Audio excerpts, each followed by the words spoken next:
नमस्कार, मैं अमित और आप देख रहे हैं आंखें न्यूज 24। आइए नजर डालते हैं आज के महत्वपूर्ण खबरों पर। मुख्यमंत्री नीतीश कुमार ने की बड़ी घोषणा, बाढ़ पीड़ितों को किया जाएगा एयरलिफ्ट। बाढ़ को लेकर भाजपा ने बनाई 11 सांसदों और विधायकों की कमेटी। स्मार्ट मीटर को लेकर बिहार में मचा बवाल, विपक्ष ने दिया धरना। स्मार्ट मीटर को लेकर जदयू का तेजस्वी पर पलटवार और चिराग पासवान को विपक्ष की नसीहत, बाढ़ जैसी स्थिति में राजनीति ना करे विपक्ष। नमस्कार, मैं अमित और आप देख रहे हैं आंखें न्यूज 24। बाढ़ प्रभावित क्षेत्र का बिहार के मुख्यमंत्री नीतीश कुमार के द्वारा हवाई सर्वेक्षण करने के बाद निर्णय लिया गया कि जो लोग बाढ़ से ज़्यादा प्रभावित हैं उन्हें वहां हवाई मार्ग से लोगों को रेस्क्यू किया जाएगा और उन्हें खाद्य सामग्री गिराई जाएगी। मुख्यमंत्री ने अधिकारियों को निर्देश किया कि हर परिस्थिति में लोगों को सहायता दी जाए और जहाँ भी मौका मिले वहाँ हवाई मार्ग का उपयोग किया जाए और वहाँ उन्हें उनसे निकाला जाए और उन्हें हवाई मार्ग से ही खाद्य सामग्री दी जाए। हवाई मार्ग से खाद्य सामग्री का सीधा मतलब है कि हेलीकॉप्टर या एयरफोर्स की मदद राज्य सरकार लेने जा रही है। मुख्यमंत्री ने स्पष्ट कहा है कि यह काम आज से शुरू कर देना चाहिए। जल संसाधन विभाग के मंत्री ने यह बड़ी घोषणा की और कहा है मुख्यमंत्री के निर्देश का तत्काल पालन करने का अधिकारियों को निर्देश दिया गया है। हवाई मार्ग से लोगों को निकाला जाएगा और साथ ही साथ उन्हें खाद्य सामग्री दी जाएगी। आज मुख्यमंत्री जी ने बाढ़ प्रभावित इलाके का हवाई सर्वेक्षण किया।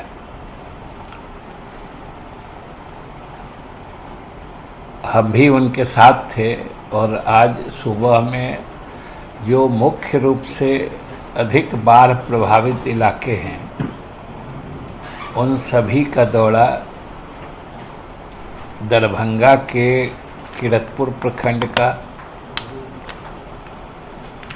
सीतामढ़ी के बिलसंड का और रुनीसैदपुर का, शिवहर के तरियानी का, इन सब इलाकों का हवाई सर्वेक्षण मुख्यमंत्री जी ने किया है। और सही बात है कि जो दृश्य दिखा है उसके हिसाब से कुछ गांव या कुछ इलाके तो अत्यधिक बाढ़ प्रभावित है, मतलब चारों तरफ से पानी से घिर गए हैं। उन लोगों को आने जाने में भी परेशानी हो रही है और जिला प्रशासन को उन तक राहत सामग्री पहुंचाने में भी परेशानी हो रही है। उन इलाकों का दौरा करने के बाद मुख्यमंत्री जी ने जो प्रभावित इलाके हैं और ख़ास तौर से जो बिल्कुल पानी से घिरे इलाके हैं उन क्षेत्रों में राहत कार्य युद्ध स्तर पर चलाने का निर्देश दिया है और तत्काल जहां तक पहुंचना मुश्किल हो रहा है, राहत सामग्री सड़क मार्ग से उन तक नहीं पहुंचाई जा सकी है, उन इलाकों में जो हवाई मार्ग से यानी हेलीकॉप्टर से खाद्य सामग्री पहुंचाने का या गिराने का भी तत्काल उन्होंने निर्देश दिया है। और आज ही से उन इलाकों में हवाई मार्ग से भी खाद्य सामग्री गिराई जाएगी जो बाढ़ प्रभावित इलाके हैं।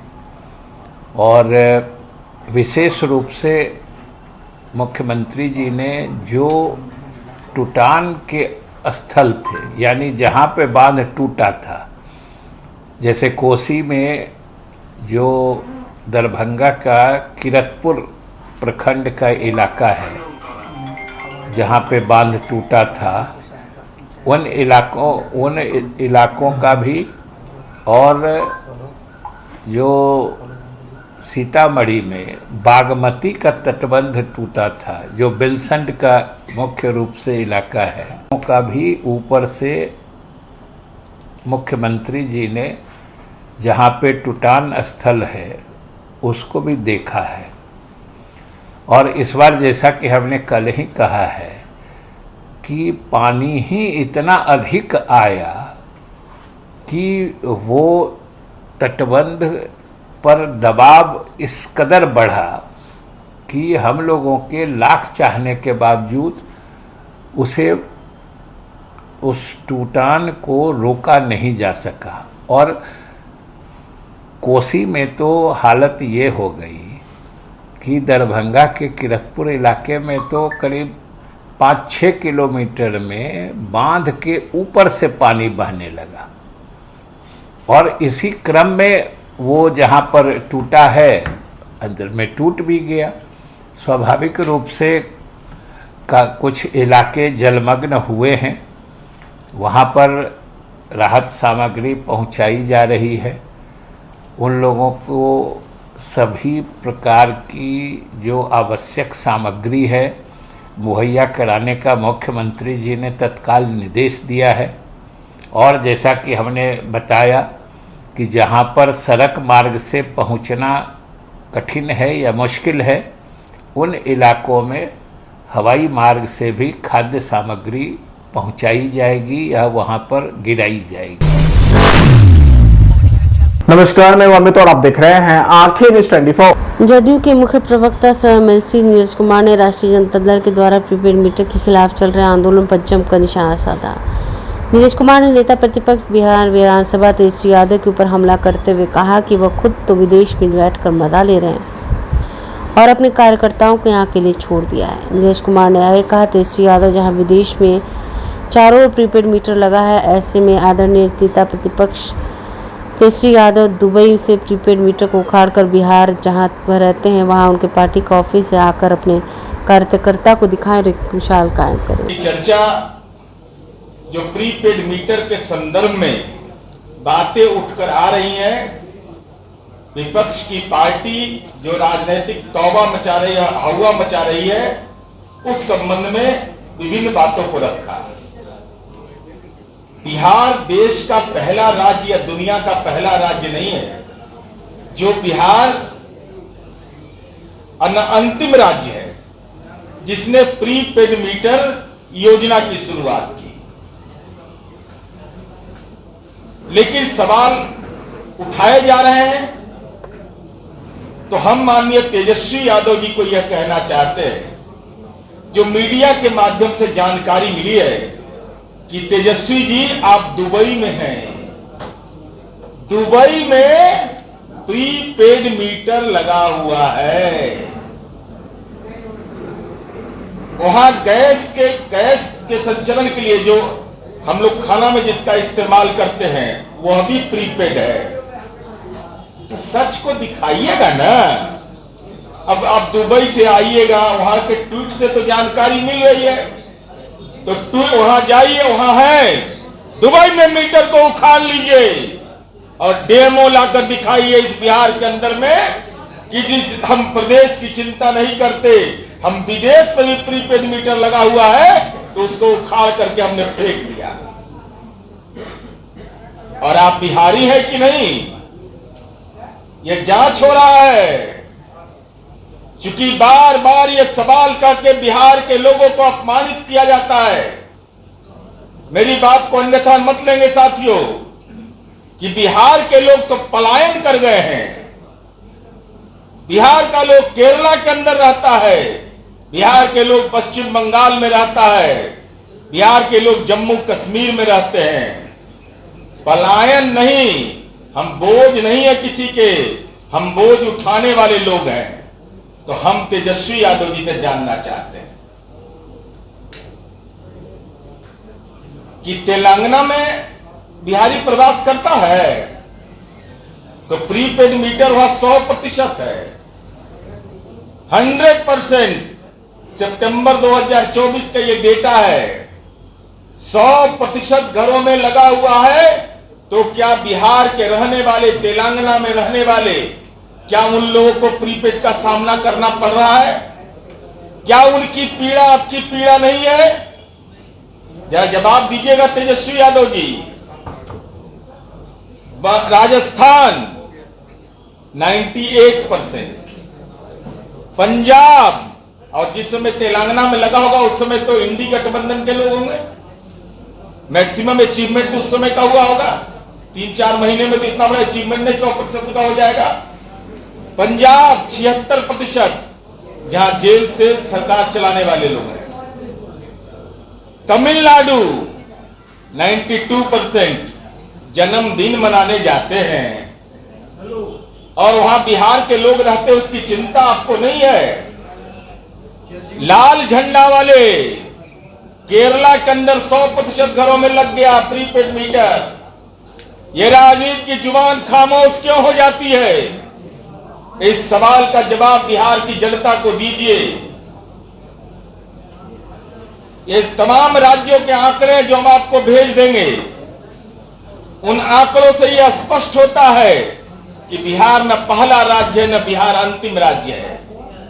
लेकिन जिन राज्यों में बिहारी रह रहे हैं, अगर प्रीपेड को आप गलत मानते हैं,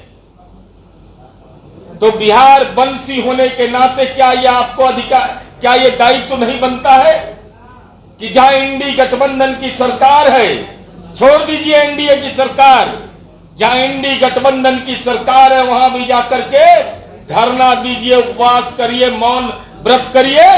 लेकिन अगर प्रीपेड मीटर गलत है तो बिहार के लिए अगर गलत है तो केरला के लिए सही कैसे हो जाएगा? वो बंगाल के लिए सही कैसे हो जाएगा? वो तमिलनाडु के लिए सही कैसे हो जाएगा? वो पंजाब के लिए सही कैसे हो जाएगा? हे ज्ञानवान माननीय तेजस्वी यादव जी, बताइए बिहार की जनता को। और दुबई से आइएगा तो डेमो जरूर करिएगा, है मीटर उखाड़ लीजिए दुबई में, अल्लाह करके यहां दिखाइए मीडिया के लोगों को, देखो हम उखाड़ के लाए हैं। हम विदेश यात्रा में गए थे, हमको बर्दाश्त नहीं हुआ कि दुबई में प्रीपेड मीटर हमारे आंख के सामने, ये मंजूर हम कर लेंगे। ये बिहारी होने के चलते मेरा राजनीतिक पुरुषार्थ कम हो जाएगा। इसलिए मैंने बोला कि दुनिया के विभिन्न देशों में एक दुबई भी है जहां प्रीपेड मीटर लग चुका है। तो किसको ज्ञान दे रहे हैं? उसका लाभ भी आप ले रहे हैं। लाभ क्यों ले रहे हैं इसका, जरा यह भी बताइए। और माननीय मनीष जी ने आपको बताया, सत्ता में थे ना भैया बिहार में, सत्ता में थे कि नहीं? तो जिस समय यह प्रीपेड मीटर का नीतिगत निर्णय हुआ, उसके बाद की जो प्रक्रिया 2016 में, अगर हम गलत हैं तो तेजस्वी यादव और लालू जी इसका जवाब दें। 2016 में 8321 कन्वेंशनल प्रीपेड मीटर एक्सपेरिमेंट के लिए लगाया गया। तो उस समय कह रहे थे कि चाचा की जय हो, चाचा जैसा नेता तो कोई हो ही नहीं सकता है। कि 2012 के गांधी मैदान की सभा में कहा कि अगर बिजली में सुधार नहीं किया तो हम वोट मांगने नहीं जाएंगे। तो जब केवल एक्सपेरिमेंट के लिए 8321 मीटर प्रीपेड लगाए गए, उस समय तेजस्वी यादव की पार्टी। नमस्कार, मैं अमित और आप देख रहे हैं आंखें न्यूज़ 24। बिहार में पिछले कुछ दिनों से स्मार्ट मीटर का मुद्दा काफ़ी गर्म है। वहीं इसको लेकर अलग अलग जगहों पर लोग स्मार्ट मीटर का विरोध भी कर रहे हैं। वहीं विरोध का सामना बिजली विभाग को उठाना पड़ रहा है। एक तरफ बिहार में स्मार्ट मीटर को लेकर सियासत भी गर्म है, लेकिन सरकार स्मार्ट मीटर के फायदे गिना रही है, तो वहीं दूसरी तरफ विपक्ष के लोगों ने इसके खिलाफ आंदोलन छेड़ दिया है। दरअसल बिजली कंपनियां पूरे राज्य में स्मार्ट मीटर लगाने का काम शुरू कर चुकी है। सरकार के आदेश पर शहर से लेकर ग्रामीण इलाकों में भी स्मार्ट मीटर लगाए जा रहे हैं। हालांकि कई जगहों से इसके विरोध की खबरें सामने आई हैं। लोगों का कहना है स्मार्ट मीटर लगाने के बाद उनके बिजली का बिल बढ़ जाएगा। वहीं विपक्ष इसे बिजली कंपनियां सरकार की साजिश करार दे रही है। वहीं स्मार्ट मीटर उखाड़ फेंकने को लेकर आज विपक्ष के द्वारा धरना प्रदर्शन दिया गया, जिसमें उन्होंने मांग रखी कि गरीब को स्मार्ट मीटर से परेशानी का सामना करना पड़ रहा है। अनाप शनाप बिजली बिल उठ रहे हैं, उसका आरजेडी समेत कई विपक्षी पार्टियों ने विरोध किया। जो अवैध वसूली की जा रही है, आपको हम दिखा रहे हैं, ये हमारा डिमांड पत्र है। इसके माध्यम से इसमें डाटा भी है। सरकार इसको बंद करे, रिव्यू कमेटी बने, उसके बाद इस पर और जोर जबरदस्ती लगाया जाए। बड़ी बात यह है कि जबरदस्ती लगाया जाए, ये गलत।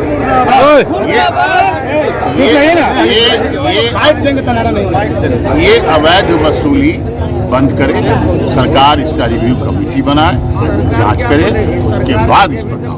और जबरदस्ती लगाना बंद करे, जबरदस्ती जो लगाया जा रहा है ये बंद करे। सरकार की कहीं ना कहीं तो तानाशाही देखने को मिल रहा है ना। और क्या है जबरदस्ती, मतलब क्या है जबरदस्ती का क्या मतलब? हम जबरदस्ती आपके यहाँ जाके मीटर लगाए, इसका क्या मतलब? ये डबल इंजन की सरकार है, दोषी कौन है सबसे ज्यादा? ये डबल इंजन की सरकार ही तो नतीजा है। तमना वो आप लोगों के माध्यम से सुने, संजीव हंस जी को 50 लाख का कार मिला, ईडी गया, कहा जा रहा है? इसलिए जा रहा है। सरकार आरोप लगा रही है कि आप लोग भड़का रहे हैं जनता को। हम भड़का रहे हैं, साथ साथ मेरा डिमांड भी है कि रिव्यू कमेटी भी बने, कमेटी जांच करके दे अच्छा क्या है बुरा क्या है, और अच्छा करे ना। साल भर में तीसरा बार हो गया, एक बार और अच्छा करे। नहीं, जनता तबाह है इससे, जनता तो तबाह है, लेकिन जो 12 बजे रात में मीटर बंद हो जा रहा है, लाइन बंद हो जा रहा है, उस समय क्या करेगा आदमी? ऊर्जा मंत्री साफ तौर पर कहती है कि ना तो फ्री बिजली देंगे और ना स्मार्ट मीटर हम लोग तो फ्री मांग नहीं रहे हैं। स्मार्ट मीटर भी हटाने के बाद वो कहे 25 तक हम पूरे घर में लगा देंगे। अरे जबरदस्ती क्यों लगाया जा रहा है? हमको ये जबरदस्ती क्यों लगाया? ही नहीं है तो फिर 1 करोड़ का कार कहाँ से गया हुआ? संजीव हंस जी को 1 करोड़ का कार कहाँ से गया? आप ही लोग के माध्यम से सुना। नहीं, किसी को 1 करोड़ का कार कोई दे देगा ऐसे ही? स्मार्ट मीटर लूट का है, बस लूट का है, बन गया। अवैध वसूली है सरकार के माध्यम से, सरकार के अधिकारियों के माध्यम से, अडानी और एक कौन कंपनी है नागार्जुन, दोनों के माध्यम से सरकार करे ना। सरकार पहले बिजली नहीं था तो और अच्छा करे ना। हम लोग तो चाहते हैं कि इसका रिव्यू हो, है कि नहीं है, ये लोगों के बीच, आम आवाम के बीच, प्रदेश के आम आवाम के बीच आना चाहिए कि नहीं? पूरे बिहार में राष्ट्रीय जनता दल के नेता आदरणीय तेजस्वी यादव जी के आह्वान पर स्मार्ट मीटर में जो चूहा बिल्ली का खेल खेला जा रहा है ग्रामीण जनताओं के साथ, बिहार के गरीब जनता के साथ, है ना, ये दुर्भाग्यपूर्ण है। जिस तरह बिजली डिपार्टमेंट के प्रधान सचिव संजीव हंस के द्वारा स्मार्ट मीटर के नाम पर करोड़ों रुपया का घपला हुआ और यहाँ माननीय मंत्री विजेंद्र यादव जी के खुद घर में अभी तक स्मार्ट मीटर नहीं लगा है, ये दुर्भाग्यपूर्ण है और बिहार की जनता के साथ छलावा है। बिहार के मुख्यमंत्री नीतीश कुमार स्मार्ट गांव की जगह स्मार्ट मीटर की बात करते हैं। ये स्मार्ट मीटर नहीं है, ये स्मार्ट चीटर है। इसलिए मैं मांग करता हूं बिहार के मुख्यमंत्री से कि तत्काल प्रभाव से स्मार्ट मीटर को उखाड़ फेंकें और जो पुरानी वाली जो मीटर है, अब ग्रामीण जनता का भी आप शिकायत सुनते होंगे कि किसी का लाख रुपया, किसी का 2 लाख रुपया बिल आ रहा है। शहर में यही हाल है, पूरे शहर में। ये पूछिए ना कि अभी तक विजेंद्र यादव जो इस डिपार्टमेंट राष्ट्रीय जनता दल के राष्ट्रीय अध्यक्ष और नेता प्रतिपक्ष श्री तेजस्वी यादव जी के नेतृत्व में आह्वान पर पूरे बिहार में जो स्मार्ट प्रभात है, रुको यार 2 मिनट, पूरे बिहार में स्मार्ट मीटर के खिलाफ हम लोग धरना नहीं महाधरना दे रहे हैं। जन सैलाब है, देखिएगा कि जहाँ जहाँ मेरा ब्लॉक में धरना हो रहा है, राजद कार्यकर्ताओं के साथ साथ जनता का सैलाब उस धरना में आपको मिल रहा है। आप देख रहे हैं यहाँ नेताओं के साथ साथ जनता का भी सैलाब है। जनता के जेब से गाढ़ी कमाई जो है ये सरकार निकाल रही है और ये लोग झूठा। कल मैंने प्रेस कॉन्फ्रेंस विजेंद्र यादव जो ऊर्जा मंत्री हैं, जो लगता है ठग के सरदार हैं, वो जितना सेक्रेटरी बनाए, मार्सिडीज गाड़ी लिए, हमको नहीं लगता कि वो भी वंचित हो गए इससे। रोज कंपनी जो है, कंपनी से ये लोग पैसा ले करके स्मार्ट मीटर को पास कराए, लाखों लाख की संख्या में। सरकार का भी पैसा गया और जनता का भी पैसा गया। हम लोग इसके विरोध में संपूर्ण पूरे बिहार स्तर पर महाधरना दे रहे हैं। अगर इस धरना से भी सरकार नहीं मानती है तो जन आक्रोश रैली, जन आक्रोश प्रदर्शन पूरे बिहार में किया जाएगा और सरकार को हम लोग झुका देंगे। मुख्यमंत्री नीतीश कुमार ने साफ कह दिया है कि नमस्कार, मैं अमित और आप देख रहे हैं आंखें न्यूज़ 24। भाजपा के प्रदेश अध्यक्ष दिलीप जायसवाल ने कहा है कि बिहार के 16 जिला बाढ़ से प्रभावित हैं। विगत एक सप्ताह से नेपाल के द्वारा भारी मात्रा में पानी छोड़ने के कारण ये स्थिति बनी हुई है। गंगा के जलस्तर में एक सप्ताह में बढ़ोतरी हुई है, जिससे 16 जिले बाढ़ से प्रभावित हैं। बिहार सरकार और भारत सरकार की टीम सभी मुस्तैदी के साथ लगे हैं। आपदा में जो भी मदद पहुंचाई जा सकती है उसके लिए हम प्रयासरत हैं। बिहार में कई जिले में बाढ़ का प्रभाव है। सरकार अपनी तरफ से सभी तरह की मदद कर रही है। मुख्यमंत्री खुद हवाई सर्वे कर देख रहे हैं। मुख्यमंत्री नीतीश कुमार के द्वारा अधिकारियों को निर्देश दिया गया है कि किसी भी प्रकार का दिक्कत नहीं होनी चाहिए। बाढ़ पीड़ित के साथ भारतीय जनता पार्टी दुख की घड़ी में बीजेपी ने 11 सांसदों की कमेटी बनाई है, जो बाढ़ प्रभावित 1 लाख परिवार को पहले राहत पैकेज देंगे। जरूरत पड़ेगी तो फिर 1 लाख परिवार राहत सामग्री पहुंचाई जाएगी। सामग्री में चूड़ा, गुड़, बिस्कुट, बच्चों के लिए पाउडर का दूध इत्यादि सामग्री पहुंचाई जाएगी। मीडिया के बंधुओं का हम स्वागत करते हैं। जैसा कि आपको पता है, बिहार के करीब 16 जिला में बाढ़ का प्रभाव हुआ है और एकाएक कि विगत एक सप्ताह से जिस तरह से नेपाल के द्वारा भारी मात्रा में पानी छोड़ने का काम किया गया और गंगा के भी जलस्तर में विगत एक सप्ताह पहले बढ़ोतरी हुआ था और सब मिलाकर देखें तो करीब 16 जिला बाढ़ से प्रभावित हुआ है। बिहार सरकार का आपदा विभाग, जल संसाधन विभाग, फ्लड फाइटिंग जो हमारी एजेंसी है और भारत सरकार की ओर से एनडीआरएफ की टीम, ये सभी लोग मुस्तैदी के साथ बाढ़ पीड़ितों को राहत देने के लिए और आपदा में जो भी उनको मदद पहुंच सकता है उसके लिए प्रयासरत है। बाढ़ आपदा पता नहीं चल पाता है कि इसका प्रभाव कहां तक होगा और कितना होगा। नेपाल में अगर बहुत ज्यादा बारिश पड़ गया और वहां से ज्यादा पानी अगर डिस्चार्ज हुआ, रिलीज हुआ, तो उसका असर नेपाल के सीमावर्ती जिले पर पड़ता है।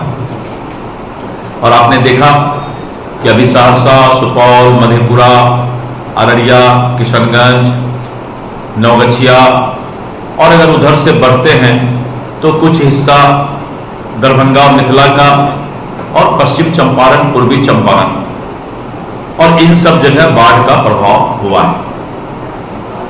सरकार अपने स्तर से सभी तरह का मदद कर रही है। मुख्यमंत्री जी लगातार, माननीय नीतीश कुमार जी खुद भी मॉनिटरिंग कर रहे हैं, हवाई सर्वे भी कर रहे हैं और जहां भी कोई अगर कमी है तो किसी तरह का कोताही नहीं किया जाए, ये निर्देश माननीय मुख्यमंत्री जी श्री नीतीश कुमार जी ने दिया है। आज मैं आप लोग को इस मीडिया के माध्यम से बताना चाहता हूं कि जो भी बाढ़ पीड़ित परिवार है उसके साथ राजनीतिक दल के रूप में भारतीय जनता पार्टी उनके दुख के साथ खड़ी है और इसके लिए हम लोगों ने आज ही सुबह एक कमेटी बनाया है जिसमें हमारे सांसद श्री राधा मोहन सिंह जी हैं मोतिहारी के, बेतिया के सांसद डॉक्टर संजय जायसवाल जी हैं, दरभंगा के सांसद गोपाल जी ठाकुर जी हैं। नमस्कार, मैं अमित और आप देख रहे हैं आंखें न्यूज़ 24। केंद्रीय मंत्री चिराग पासवान ने बिहार के बाढ़ की स्थिति पर चिंता व्यक्त की है और कहा है कि निश्चित तौर पर नेपाल में जो कुछ हुआ उसका काफी असर हम लोगों पर पड़ा है। हम लगातार बाढ़ में लोगों से मिलने गए और लगातार उनकी सहायता भी पहुंचाई जा रही। उन्होंने कहा पहले काम है कि लोगों को निकाला जाए, उसके बाद उन्हें खाना दिया जाएगा, उसके बाद उनके रहने का इंतजाम किया जाए। उन्होंने कहा सरकार लगातार लगी हुई है और पूरे कामों को देख रही है। कोसी में बराज बनाए जाने को लेकर उन्होंने कहा कि निश्चित तौर पर इसको लेकर मैं प्रधानमंत्री और नीतीश कुमार मुख्यमंत्री दोनों से मिलूंगा। बिहार में बाढ़ के हालात पर उन्होंने कहा कि आज कांग्रेस के बड़े नेता हरियाणा चुनाव में व्यस्त हैं, बिहार आएंगे, चुनाव के समय आएंगे, क्या ट्विटर खेलने से यह हो जाएगा। उन्होंने तेजस्वी यादव पर भी निशाना साधा। राष्ट्रीय जनता दल के द्वारा स्मार्ट मीटर पर धरने पर उन्होंने कहा कि आपको जो दिक्कत है वह सरकार से कहिए। निश्चित तौर पर विपक्ष भी हमारा अंग है और विपक्ष का मजबूत होना जरूरी है। प्रशांत किशोर के पार्टी बनाए जाने पर उन्होंने कहा कि वह पहले डाल थे लेकिन आप पार्टी बना रहे हैं, देखना होगा कि क्या स्वरूप रहता है, क्या गठबंधन के साथ आते हैं, अकेले लड़ते हैं। उनका सबसे पहले देखना होगा उनकी रणनीति क्या है, उसके बाद मैं प्रतिक्रिया दूंगा। जिस तरीके से इस बार एक भयावह परिस्थिति हम लोगों के राज्य के कई जिलों में देखने को मिली है, ये पिछले बीते कई दशकों से ज्यादा भयावह है। पड़ोसी देश में जिस तरीके से बाढ़ की वजह से एक विकराल परिस्थिति वहां पे भी बनी है, पर जिसका असर हम लोगों के राज्य बिहार के लगभग 12-13 जिलों में हम लोगों को देखने को मिला, इसी का संज्ञान लेने और ज़्यादा से ज़्यादा मदद में तीव्रता दिलाने के उद्देश्य से कल से हम लोग कोसी के इलाके में ही हैं। कल रात्रि का प्रवास भी हम लोग का वहीं था और आज भी बाढ़ से प्रभावित कई जगहों का हम लोगों ने जायजा लिया। पहली प्राथमिकता तो ये थी कि जब पानी का स्तर एकदम से बढ़ा, जब बांध खोले गए और एकदम से जब पानी अलग अलग जिलों में घुसने लगा हम लोगों के यहाँ, तो पहली प्राथमिकता इवैक्यूएशन की थी कि जल्द से जल्द ज़्यादा से ज़्यादा लोगों को बचाया जा सके। उस भूमिका को निभाने के बाद अभी की प्राथमिकता उनको रिलीफ देने की है। कम्युनिटी किचन के माध्यम से उन लोगों को खाने में कठिनाई ना हो, पन्नी ज़्यादा से ज़्यादा वितरित करवाई जा सके, वैकल्पिक व्यवस्था रहने की कराई जा सके, ये अभी प्राथमिकता है। आने वाले 1-2 दिनों के बाद अब प्राथमिकता, क्योंकि धीरे धीरे अब जल स्तर कम होता जा रहा है, अब प्राथमिकता हम लोगों की बन जाएगी कि जो मलबा है, जो कीचड़ है, उसको कैसे साफ किया जा सके। कोई मवेशी जिसकी मृत्यु हो गई है, उसकी वजह से कोई महामारी ना फैले, कोई बीमारी ना फैले, साफ सफाई पुनर्वास का कार्य शुरू होगा। ग्रामीणों में, क्योंकि ये यकायक उत्पन्न हुई एक स्थिति थी, ग्रामीणों में इस बात को लेकर भय भी था, चिंताएं भी थी। कई जगह पर इस बात का अनुभव हम लोगों ने भी किया कि चीज़ों में और हम लोगों को तत्परता लाने की ज़रूरत है। उसके लिए भी तमाम उचित निर्देश मैं स्वयं वहां पर देकर आया हूं, स्थानीय प्रशासन के साथ भी। आज सुबह भी हम लोगों ने बैठक की, अलग अलग जिलों के डीएम, एसपी, तमाम अधिकारियों के भी लगातार हम लोग संपर्क में हैं। प्रयास ये है कि असुविधा लोगों को कम से कम हो और जल्द उन लोगों का पुनर्वास हो। इस दिशा में अब हम लोग कार्य करेंगे।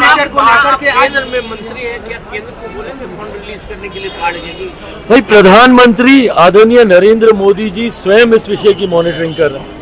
ये चिंता उनको स्वयं है और आने वाले दिनों में ये विश्वास मैं केंद्र की तरफ से आप लोगों को दिलाता हूं कि जितने फंड की जरूरत होगी, पुनर्वास की स्थितियों को वापस नॉर्मलसी की ओर लेके जाने के लिए वो तमाम कार्य किए जाएंगे। मेरे प्रधानमंत्री इन तमाम विषयों को लेकर प्रतिबद्ध हैं। हम लोग उनमें से नहीं हैं जो कि चुनाव के वक्त शक्ल दिखाएं और उसके बाद आप दूसरी जगह आप व्यस्त रहें। भाई, चिंता हम लोग को इस बात की भी है ना कि एक ऐसी राष्ट्रीय पार्टी जो कि लंबे समय तक बिहार में सत्ता में जिसने रहने का काम किया, उनके बड़े नेताओं के लिए आज हरियाणा के चुनाव ज्यादा महत्वपूर्ण है। राहुल जी हो या उनके बड़े नेता हो, बिहार कब आएंगे? चुनाव के वक्त आएंगे। पर आज जब बिहार के लोग यहाँ पे परेशान हैं, ऐसे में वो लोग ना शक्ल दिखाना जरूरी समझते हैं, ना कोई प्रतिनिधि मंडल भेजना जरूरी समझते हैं। और विपक्ष के कई ऐसे नेता हैं जो विदेशों में भी घूम रहे हैं। ऐसे में पूरी जिम्मेदारी के साथ राज्य सरकार और हमारी केंद्र की सरकार तत्परता के साथ लगी है ताकि ग्रामीणों को कम से कम असुविधा हो। साथ ही में आने वाले दिनों में Lok Janshakti Party Ramvilas Bihar first Bihari first के माध्यम से हमेशा हम लोगों ने इसके स्थायी समाधान की चर्चा की है।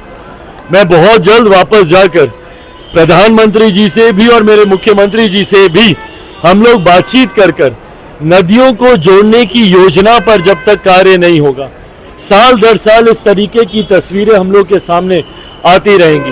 बिहार फर्स्ट बिहारी फर्स्ट की सबसे ज्यादा महत्व। अगर आप भी अपने दुकान, प्रतिष्ठान, school, college, coaching centre, restaurant, cafe का विज्ञापन देना चाहते हैं, वो भी किफायती दर पर, तो आंखें न्यूज़ 24 लेकर आया है आपके लिए एक सुनहरा मौका। आंखें न्यूज़ 24 न्यूज़ पोर्टल की दुनिया में बिहार का सबसे उभरता हुआ चैनल, जहां बिहार झारखंड से जुड़े तमाम बड़ी खबरें देखने को मिलती है। तो देर किस बात की, आज भी जुड़े आंखें न्यूज़ 24 के साथ। संपर्क करें हमारे व्हाट्सएप नंबर 8935876430 पर। क्या आप पत्रकारिता के क्षेत्र में अपना कैरियर बनाना चाहते हैं? तो आज ही Royal Ashoka Institute of Mass Communication and Journalism में अपनी जगह सुनिश्चित करें।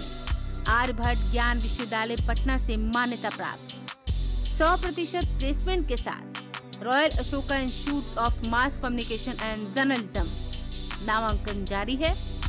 हमारा पता है DS/16 गायत्री मंदिर के समीप, कंकड़ बाग, पटना 8,20,000। आप हमें संपर्क भी कर सकते हैं। हमारा मोबाइल नंबर है 9955456126।